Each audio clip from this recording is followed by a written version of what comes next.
Good afternoon, good morning, and welcome. My name's Nathan Fabian. I'm the Director of Policy and Research at the PRI, and we're delighted that you can join us for this TPI webinar. In a moment, I'll be introducing our three guests, and they are Adam Matthews, who is Co-Chair of TPI and representative of the Church of England Pensions Board and Church Commissioners. Also, Professor Simon Dietz from Grantham Research Institute. He's the Director and TPI Lead Researcher. And last but not least, we'll have David Harris from FTSE Russell, and FTSE Russell is a key partner in the TPI project. If you haven't already heard, we're delighted at PRI that we're now able to host the TPI initiative as a partner. The TPI was really commenced with the energy and vision of a group of asset owner signatories of the PRI, and that number has grown now to well over 10, and we're delighted to be able to support our asset owner signatories in this initiative. And so PRI will, from this point, be the secretariat and host of the Transition Pathways Initiative. So I'll be your chair for today, and I'll be managing the questions and putting them to our panelists after they give their prepared remarks. If you have any questions, please use the Q&A box on the portal panel, and it's on the bottom right-hand side of your screen. If you type those in, we will collect those questions through the session and then put them to our panelists in the discussion forum. Also, your lines are muted, so if you try to yell out, we won't hear you. Please just use the panel if you wish to let us know something. Okay, without further ado, it's my pleasure to introduce Adam Matthews, who is co-chair of TPI, to set out the framing for this session. Thank you, Adam. Thank you very much, Nathan, and thank you very much for hosting this call. And from TPI, and Faith Ward, who's the co-chair with me at she's at the Environment Agency pension fund, but she's now at Brunel. Really just we're delighted that the partnership with PRI. It was a very logical move for the initiative. It is a group of asset owners that wanted to create a tool that served multiple needs, and clearly having PRI support it at a strategic level and provide a secretariat was a logical step for us. So we're really delighted to be having this. And the aim really today was to give an overview of what TPI is, for those that may not be familiar with it, to go into the methodology, which really is something that Simon will talk you through, to talk through the sort of coverage and some of the results we've had, and equally to hear from David Harris, who's a key partner in FTSE Russell in this endeavour, and the correlation between the data that they provide to London School of Economics, alignment with TCFD, and then really to just look at what we've got coming up, because there's a lot of new analysis coming out of TPI in the coming months. So I'm just going to go through a few opening slides. TPI really was born out of an asset owner-led initiative. It was a group of funds that really wanted to create a tool that could clearly navigate what transition means for us, and to have something that's very practical, usable, but equally was transparent and available to others and serve not only our needs but other people's needs. Those are sort of the underlying motivations. It's now grown. We've got £6 trillion, $8 trillion of assets under management supporting it, and that group is asset owners, fund managers, etc. So it's a growing initiative in terms of funds, and we'll be announcing some further supporters next week. As I mentioned, we were very keen that this was something that was academically robust, and really the partnership with the London School of Economics was key to doing that. And the tool is based at the Grantham Research Institute, and Professor Dietz will talk us through it. But it does two key things. One is to look at company carbon management, and the second is to look at performance against international climate targets, so that you've got something that's very clear to understand transition. And I think it's important that you look through both of those lenses, and TPI really tries to draw those two things together. In isolation, I think you only get part of the picture, and TPI really tries to present that sort of fuller picture of what transition looks like for a company. We are aligning, and the next set of results will be aligned with the recommendations of the TCFD, and Simon and David will go into how we've done that. And there's multiple uses of it. I mean, a number of funds are actively using TPI in a range of ways. Some are using it simply to understand what transition risk means for their major holdings. Some are using this as a tool that's very much been integrated into how they're looking at their managers and the way that their managers are positioning themselves, and it's something that some funds are asking managers to report to them against. Some funds have been using the analysis of TPI to inform voting decisions. A number of funds are voting against chairs of companies where they haven't progressed sufficiently up part of the assessment. And others are beginning, the potential is that TPI has a sort of broader role to be able to serve people in terms of understanding what a sort of balanced portfolio may look like, and I think that's some of the applications that again will be evolving.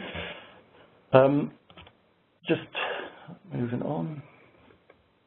In terms of the partners, we, as I mentioned, with key partners are the London School of Economics Grantham Research Institute, FTSE Russell as the key data partner, and PRI. And today is the formalisation of that partnership with PRI. And here is a list of some of our supporters. This will be updated next week because there's a number more to be joining. But to become a member of TPI, a supporter of TPI, really it's quite straightforward. There's no financial commitment. There is just a requirement to register with the initiative, provide your logo and a statement in terms of how you intend to use it. There's no obligation to use TPI in any particular way, but we're keen that we can gather as many users as possible. And the obligatory disclaimer here, which I think appears in a few places, which is deeply exciting but deeply important. So I'm now going to pass on to Simon Dietz, who will go into the detail of the tool. Thanks, Adam. Can I just ask my PRI colleagues to confirm they can hear me very well? Yes, we can. Thank you. Right, so I'm going to provide you over the next 10 to 15 minutes with an introduction to the TPI methodology and an overview of the results. As Adam mentioned, we analyse companies in two ways. The first we call management quality, which is essentially an assessment of companies' carbon management practices and their governance of climate change risks and opportunities. And the second is what we call carbon performance, which is testing the emissions pathway that a company is on and whether it's aligned with international emissions targets. Currently, we cover 7 sectors of the economy. We cover coal miners, oil and gas producers, electricity utilities. We cover 3 carbon-intensive manufacturing sectors: steel, cement, and paper. That's not written there. And we cover car manufacturers. And in each sector, we start with the largest companies by market capitalization. So in the database at the current time, we have 138 companies across these 7 sectors, 19 or 20 in each.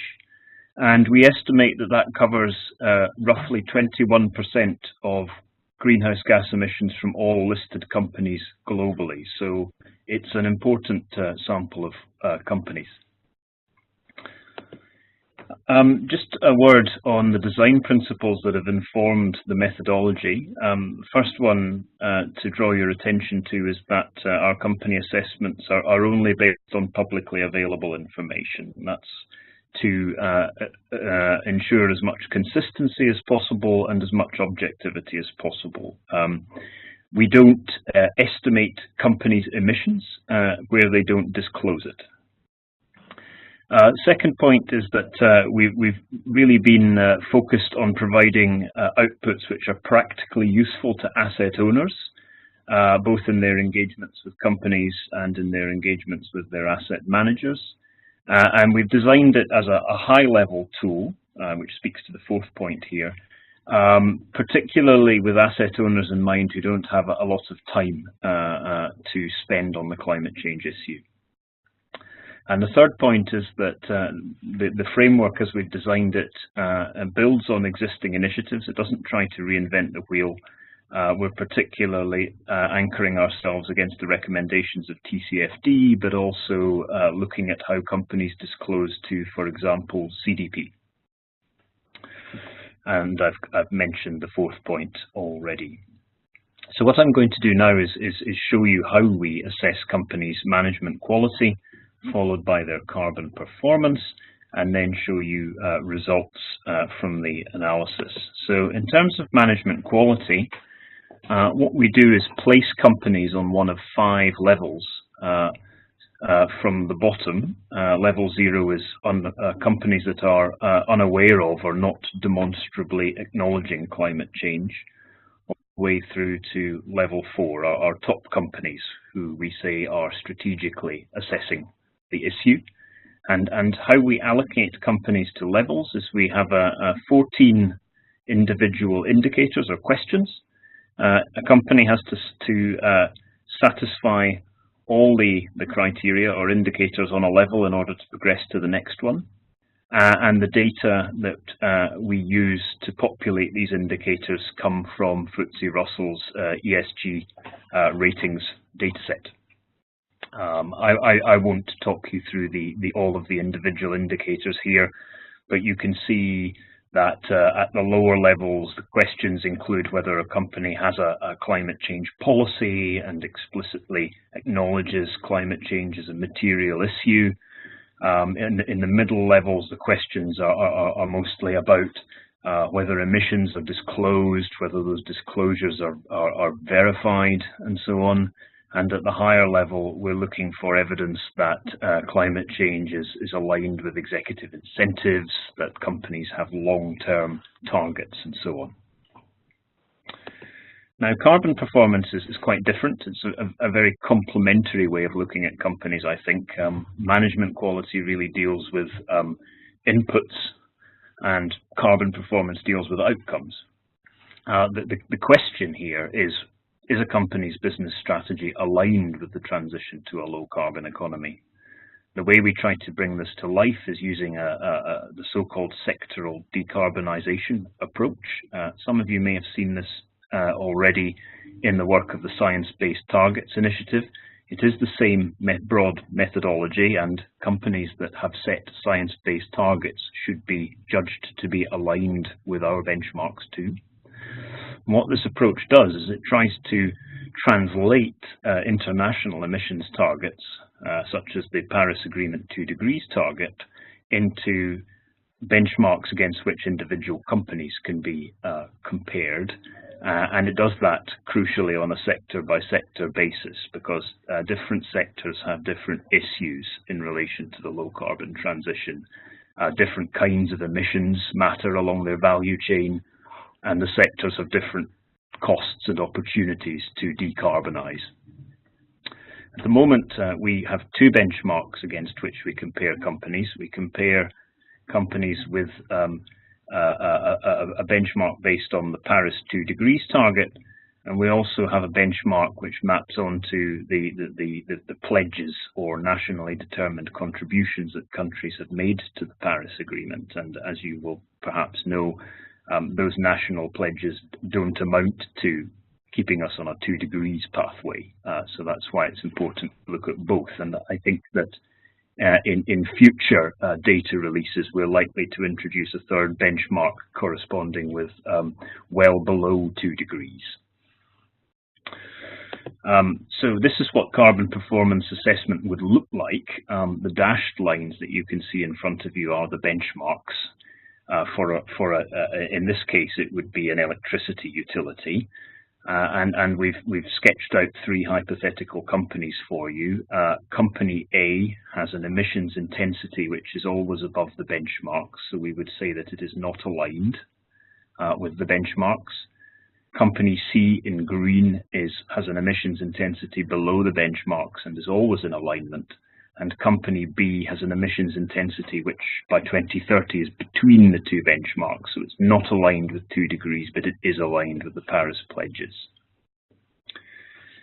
Now that is an overview of the methodology. I'm now going to show you some results to sort of pull this together and show you what it looks like. I'm going to give you the two sectors that we've looked at most recently. So the first one here is the paper sector, which we assessed and published in early February. You can see on the left-hand side 20 paper companies arranged on the 5 levels of management quality. And you can see on the right the carbon performance assessment. So each company has an emissions pathway with several years marking it out. The green companies are aligned, the red companies are not aligned, and the only company here with orange shading, which is International Paper, but by far the largest, is between the Paris pledges and 2 degrees. So that's what it looks like for paper. And on the next slide, I'll show you what it looks like for automobile manufacturers, where you can see an interesting pattern and generally a lot more data, particularly on carbon performance. This is a sector where companies many more companies have emissions targets, and it's emissions targets that we use to sketch out companies' emissions pathways as opposed to the benchmarks. So those are 2 examples of how the analysis looks for individual sectors. Just before I finish up, I want to provide you with some results looking across the whole data set, though. So on the next slide, a simple graphing of the 138 companies in our online tool and where they fall on the management quality framework. So you can see that there are companies at all levels. The level with the most companies is level 1, aware of climate change, but it's relatively evenly distributed, which suggests that companies have a long way to go on average to get to strategic assessment. The following slide just shows you, it's quite a lot to take in here, but the point I want to make is relatively simple. This is how this is the share of companies across the whole data set against the 14 individual management quality criteria. And what it really shows you is that a majority of companies do the basics. They acknowledge climate change, they have a policy to act, they disclose their operational emissions, they recognize climate change as being material, but generally only a minority of companies undertake the more advanced carbon management measures, such as incorporating climate change into executive compensation, providing information on the business costs of climate change, having long-term emissions targets. In terms of showing you the sort of high-level results from our carbon performance assessment across the whole sample of companies, obviously the measure of carbon performance varies by sector. So what I'm trying to do in this slide is actually show you what is the share of companies in our data set that have targets, and those that have targets, what is the share that's actually aligned with the 2 degrees target and the NDCs. And I look at 2 particular years here, 2020 and 2030. First thing that stands out here is that most companies don't have targets, particularly long-term targets. You can see in 2030 that something like 80 or 90% of companies have no data, which means they don't have a target. But interestingly, a majority of those companies that do have targets, both in 2020 and in 2030, are aligned with 2 degrees. And I think that the conclusion I would draw from this is that from an investor point of view, getting companies to set long-term targets and then following up to see they have the means to implement them could be very important for the low-carbon transition. And that largely concludes my overview. Just to point to some future developments on the methodological side. The first one is that we have a discussion paper out at the moment on how one might do carbon performance assessment in the oil and gas sector. This is a sector where long-term emissions targets covering the company's whole value chain, well, there are very few such targets, so it's very difficult to do carbon performance assessment at this time. But we've been able to assess Shell's recent ambitions to reduce their carbon footprint, and we've been able to compare that with a couple of other companies, Total and Petrobras, that make similar disclosures. So that's not in the data. It's not in the database, the tool at the moment, but it's a discussion paper which we're using to engage with the oil and gas sector. I also just wanted to trail that over the next few months we'll be releasing our first tranche of data with a revised and extended management quality framework. We're basically adding 5 new indicators or questions to the staircase, most of which fall on level 4 and will really enable us to get better, more detailed information about the extent of company strategic assessment. These include questions such as, does the company look at the impact of climate change risks and opportunities on strategy? Does the company carry out climate scenario analysis? Does the company disclose an internal carbon price? And with these new questions, we will be able to cover all 4 of the TCFD's recommendation areas: governance, strategy, risk management, and metrics and targets.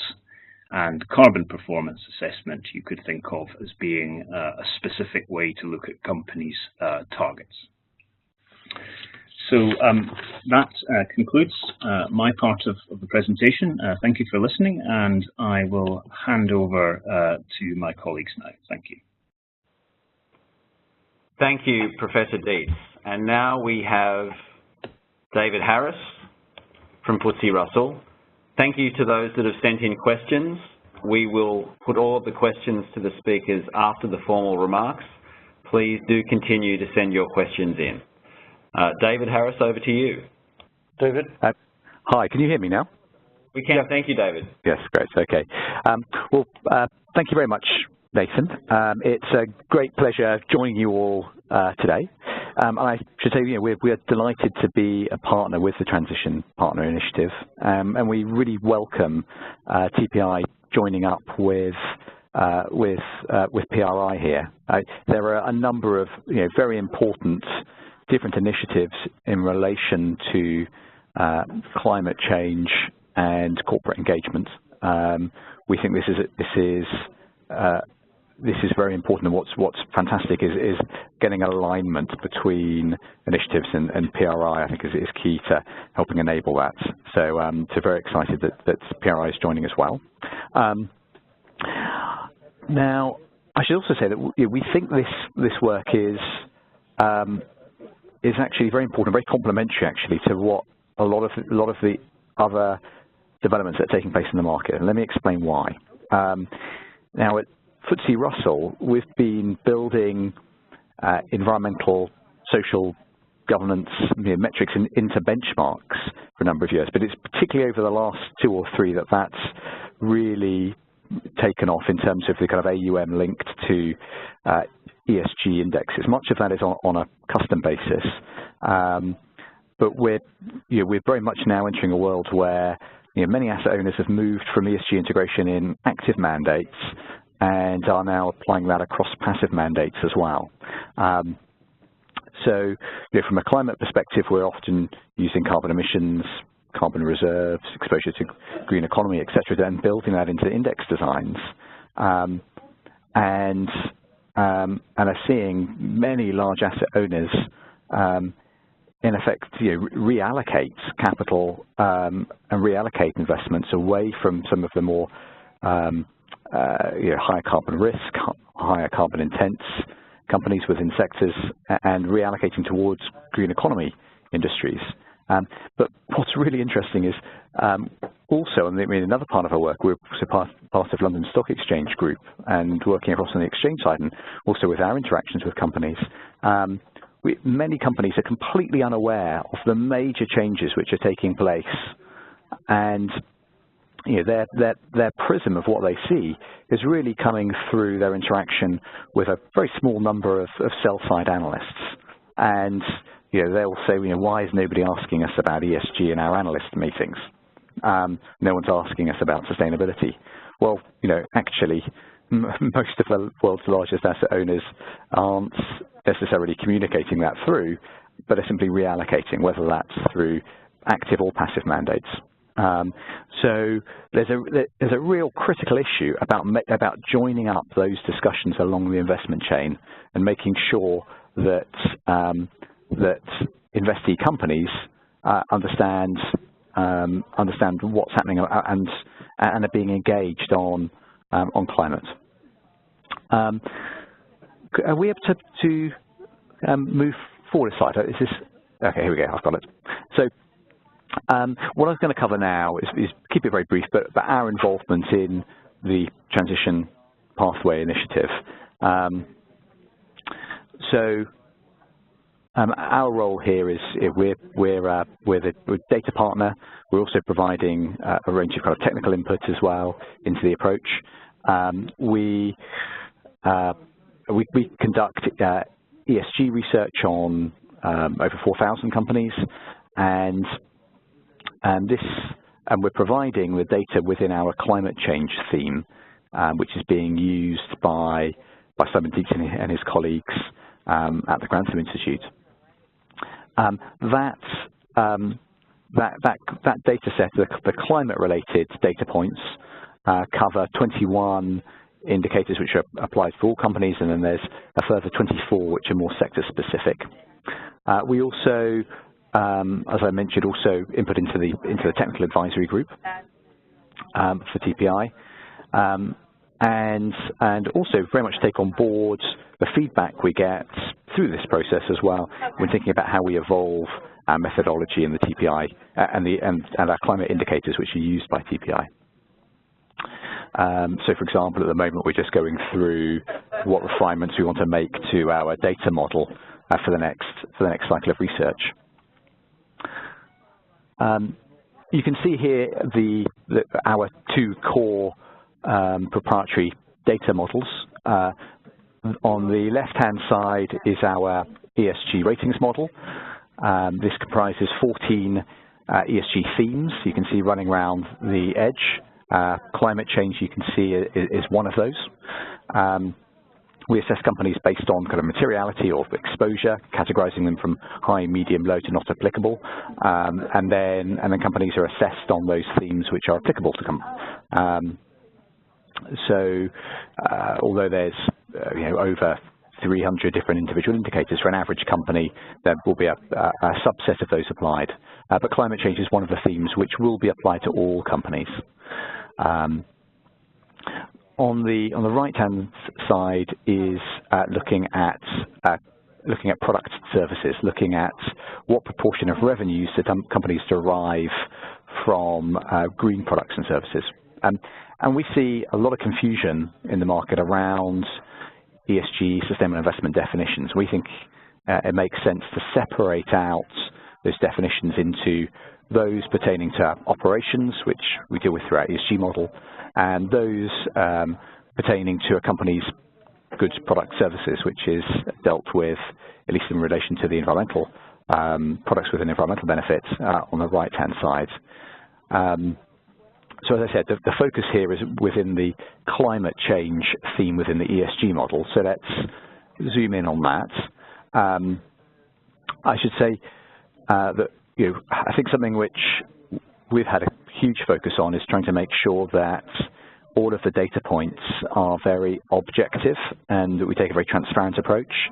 Since we have been we're first and foremost provide indexes and benchmarks, our whole approach and thinking to sustainable investment data comes from an index standpoint. We like transparency, we like objectively defined data points, rather than coming at this from starting off from an ESG research perspective, which can mean that you're coming at things from more of a, I guess, from a more kind of typical sell-side approach, which may have more kind of subjective elements within it. So very clearly defined data points, which makes it then, I think, easy then for for our TPI colleagues to be able to use.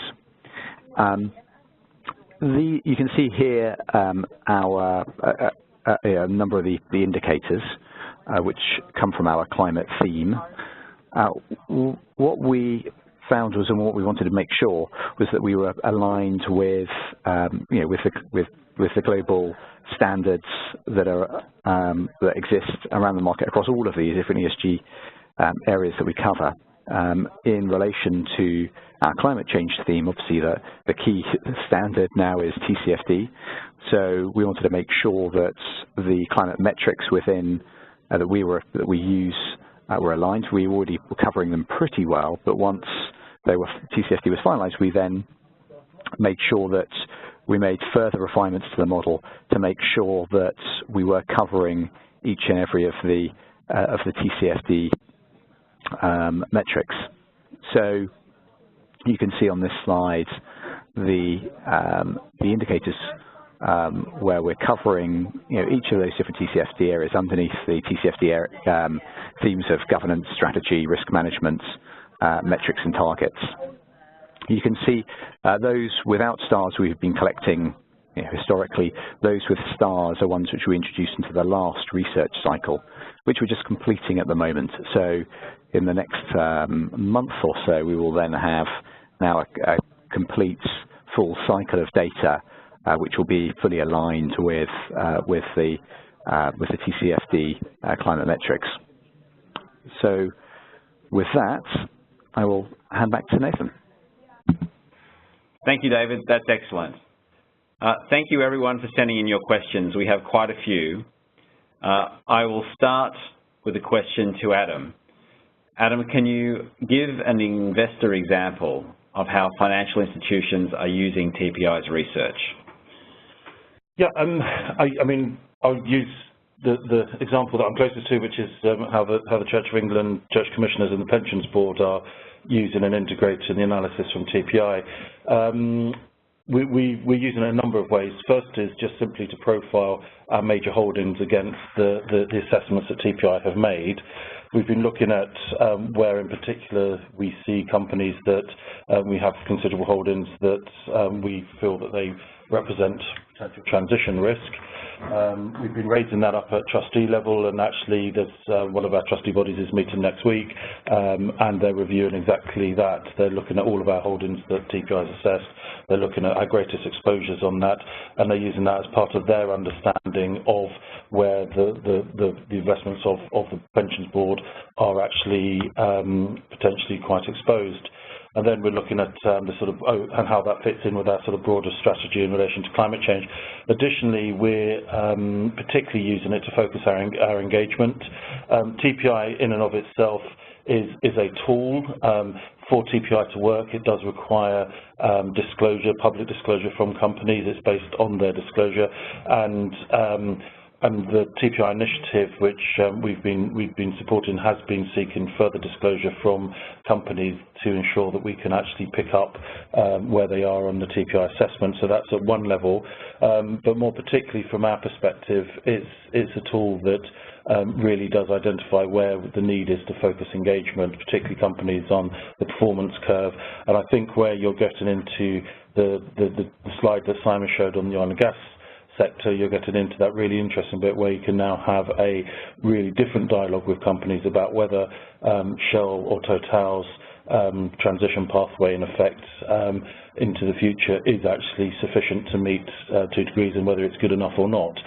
So I think it enables you to have that kind of dialogue as well. And finally, we're using it very much with to inform our voting. So for the first time, we've been voting against chairs of companies if they're level 0 or 1 on the management quality. We're viewing you very much that if you're a major company within a sector and you're still not even acknowledging climate change and you're not further down the path, then that for us is a real issue of concern. And lastly, just to add that we're using it as a tool with our managers. So we are increasingly expecting our managers to that manage the funds on behalf of the beneficiaries, that they are starting to report against this, and that will be an increasing expectation that we have. I am aware through a number of the case studies that we're gathering that other funds are using it in similar ways. Some are simply using it as a source of information. It's an additional source of information. It's there. It's a helpful bringing to life of what transition means for some sectors.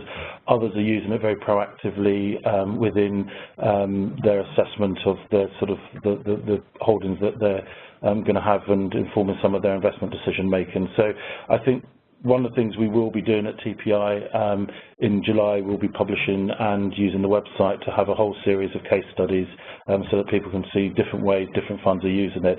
And I think the more examples we can share, the better. Thanks, Adam. And while we have you, you mentioned engagement between asset owners and companies. We've also had a question around signals to asset managers. So what is the role, what is needed to drive change around the use of this tool, and how do you work with asset managers? Well, first thing to note is that we're delighted with the fund managers that have come on and supported it, and some of those came on quite early in the day, saw that this was a tool that was going to be very useful and helpful for asset owners. And we now have a number that are sort of contributing and supporting the research as well, which we particularly appreciate. But for us, I mean, we said this is a group of asset owners have come together. They wanted a high-level tool that was a macro, in effect, a macro tool that really sort of framed what transition looks like. It's a tool that does enable asset owners to ask questions of their asset managers, and that's one of the ways I know that we're using it ourselves, and I know a number of other funds are, and they're expecting their fund managers to report to them against that. So I think it does actually help and equip asset owners, particularly those that potentially don't have as great a resource in this area, and I think a number of funds have been using it in that way. Ultimately, we need a partnership to drive the transition here. I think it's important that asset owners are sending signals in terms of their expectations. A very minimum one is that we really do need the disclosure so that this kind of tool is standardized and very much covering a broader range of companies, as is the expectation here, and on those data gaps that Simon's highlighted, that they get filled in, because then you can get into the serious engagement. And I think the partnership between asset owners and fund managers in driving that is very important as well. Thank you, Adam. To Professor Dietz, we have a couple of questions. The first is, how is TPI planning to reduce data gaps? What role, if any, do you think physical asset level initiatives data could play?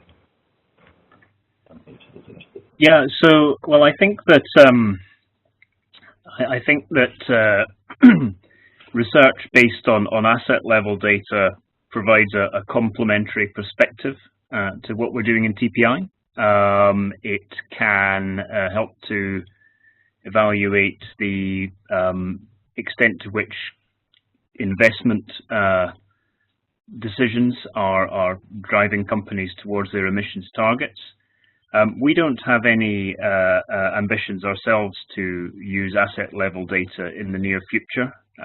We are the focus on companies' emissions pathways being based on companies' targets makes a lot of sense in terms of the mission of TPI, and it also enables us to cover a broad range of sectors, whereas asset level data is a bit more limited in that regard at the moment. So I think overall, I think we are looking to, for the sectors where we don't currently have performance data, oil and gas, mining, we are looking to engage, we are engaging companies in those sectors to make the disclosures that we need, and we would see work using asset level data as being complementary and something that investors should look at as well. Is it just worth, on the point in relation to diversified mining, last week Anglo American at their AGM announced that they'll be working with TPI to find an appropriate methodology that covers diversified mining in the same way that we've been able to develop a methodology for the oil and gas sector. So our sense is, and the discussions we're having with other diversified miners, is that we should be able to move forward with that in the coming months. Very good. One more question for you, Professor Dietz. Can you clarify the difference between TPI and science-based targets?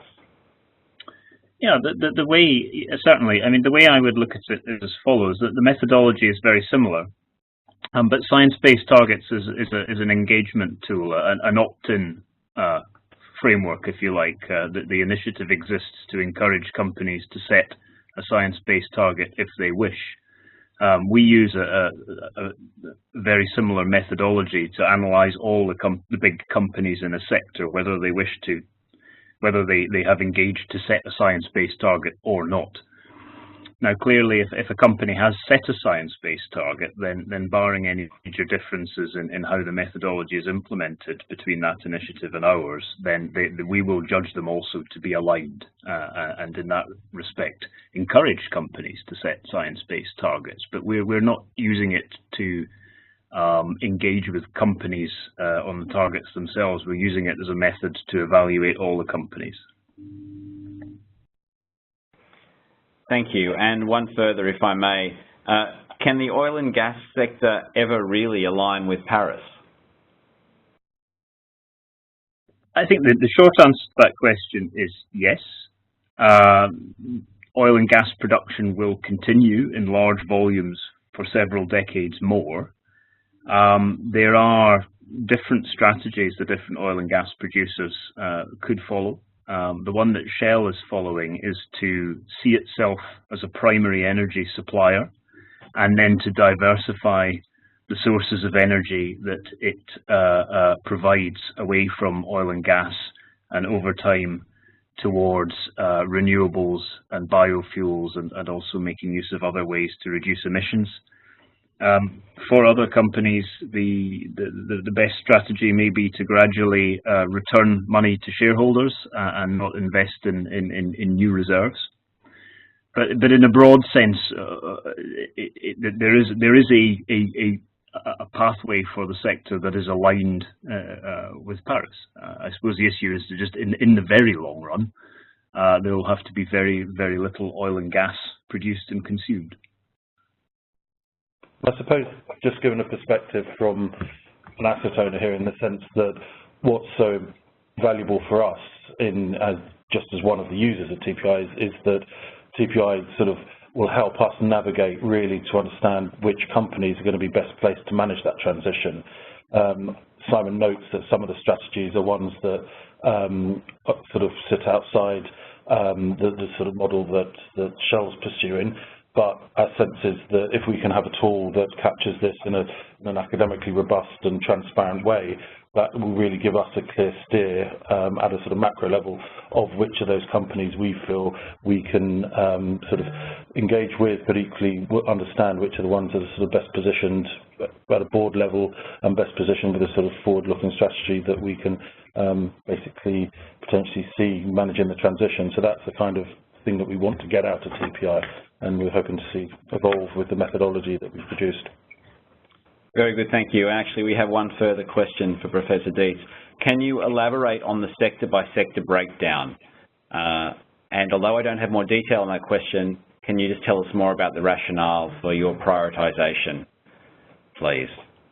Of sectors, Nathan, do you think? Yeah. Yeah. So, well, we wanted to start with the highest impact sectors from a climate change point of view, essentially the highest emitting sectors. So that's the fossil fuel producers, electricity utilities, a range of energy and carbon intensive manufacturing industries. There are more of those, by the way, that we haven't covered yet, like aluminium, chemicals, and car manufacturers is a somewhat special case. And we'll be expanding our sectoral coverage as we go on.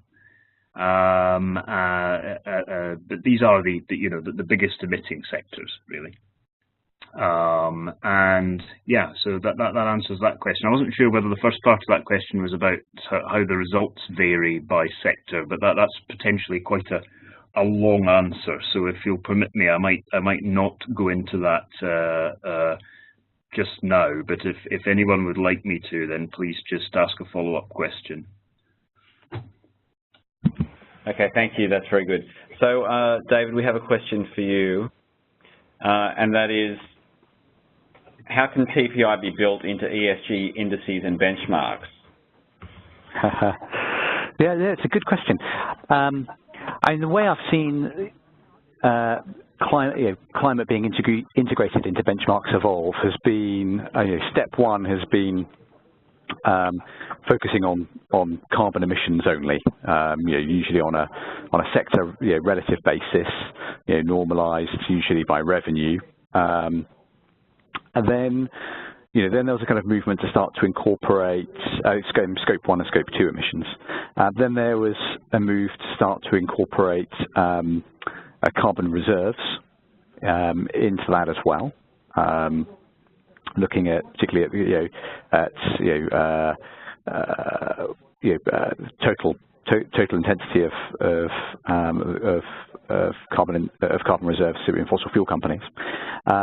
Then we've had the emergence of indices like our global climate series, which has the kind of the positive side as well, the transition to a green economy, capturing those companies which are involved in green industries and looking at what proportion of the business is coming from those, and building that into the design of the index and tilting towards companies with those attributes on top. So gradually moving to a more comprehensive approach to both the risks and the opportunities from climate change.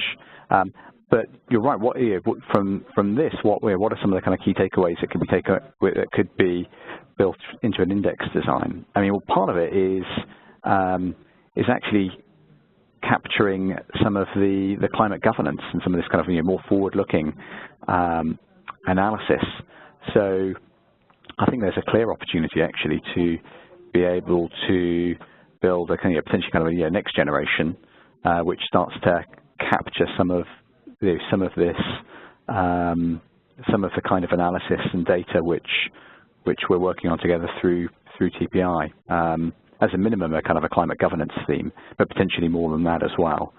So I think that's a great question. I mean, this also links in with, I think, if you can see, with in terms of policy developments, which Nathan and I were both been quite involved in recently. But if we look, say, at what's come out of the European Commission Action Plan on sustainable finance, in the action plan, there's sort of set out about the design of a European low carbon benchmark. Well, what we've certainly been saying to kind of policymakers as they then start to try and work out what that means is to say, well, there is a huge amount of innovation taking place in the marketplace, from us, but also from all of our peers as well, and that needs to be encouraged. What we are now seeing, large numbers of institutional investors starting to adopt these kinds of indexes, but what we don't want to do is start to stifle that innovation and say there is one way of doing this. And there's clearly a range of ways of coming at this issue, and what we want to try and encourage is a variety of approaches and to continue to innovate. And to me, this is the kinds of analysis we're looking at here represents that next stage. Thank you, David. We have another question for Adam. Adam, can you describe, please, for our questioner, the relationship between TPI and Climate Action 100+? Yep. I mean, basically, TPI is a tool. It's a data source. It's a macro framework of assessing companies, as Professor Dietz has outlined.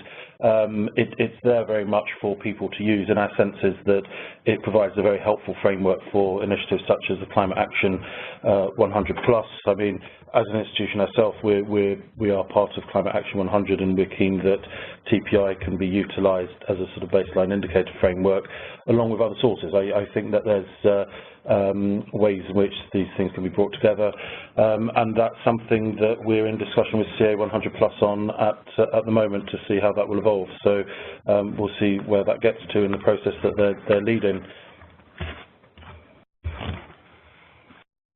Okay, thank you, Adam. Now, we're very lucky in that we have Rory Sullivan on this call as well, and Rory's been working with the TPI for many months. So I thought it might be useful. Rory is known to many of you, no doubt, as someone who works on programs across the responsible investment and ESG integration field. And so Rory, I just thought we might put a question to you. Can you just give us your perspective on what TPI means for portfolio investors? I mean, my view on TPI is that by framing company emissions and future company performance against both the NDCs and against the Paris Agreement, the TPI effectively changes the game for portfolio investors looking to align their portfolios with 2 degrees or with international requirements and targets. I think David was correct in his comment that the evolution to date of many low carbon indices has been relatively simplistic, focusing on operational or scope 1 and scope 2 emissions. I think TPI allows us actually now to think about portfolio and portfolio decarbonisation in a much more strategic and holistic manner. It allows investors to focus on where the biggest risks are, and I guess also the biggest opportunities. And I think it also allows investors to trade off both across sectors. So looking at the oil and gas data, well, actually that could be compensated for by investing in, I don't know, sectors or entities who are below the Paris pledges or below a 2 degrees line. And also I think the most exciting development is it allows us to think about portfolio decarbonisation across asset classes. So it allows investors to use different parts of capital structures and different types of investments to deliver properly aligned portfolios.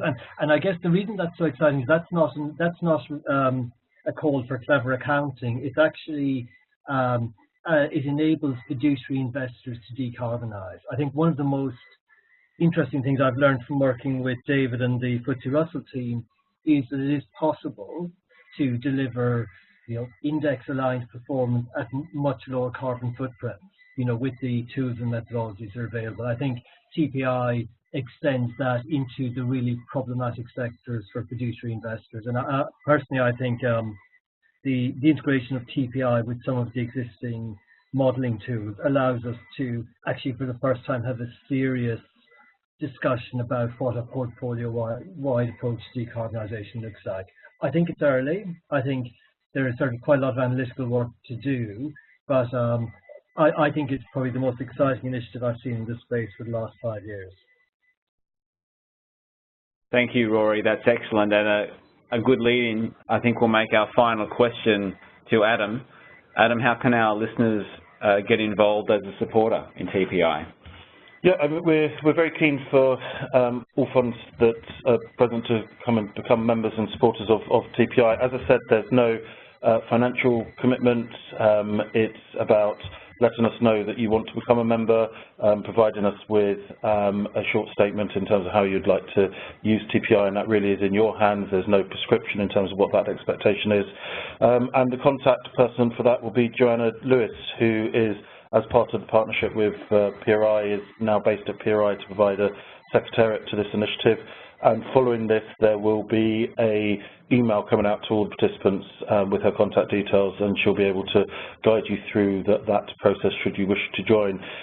We will be announcing some further supporters of the initiative next week, and we'll also be having, as Simon referenced, there'll be updates of new data. 2nd of July, there'll be a lot of new analysis released across a variety of sectors, and we'll also be increasing the depth of our assessments in sectors such as utilities and oil and gas, etc. So that will be forthcoming as well. Thank you, Adam. That's great. So with that, we will draw this webinar to a close. We will make the recording available on our website, and you'll receive a follow-up email with details about how to get in touch on the TPI. So thank you, Adam, thank you, Simon, thank you, David, and thank you, Rory. And of course, thank you to all of you, and we'll look forward to talking to you next time. Bye-bye.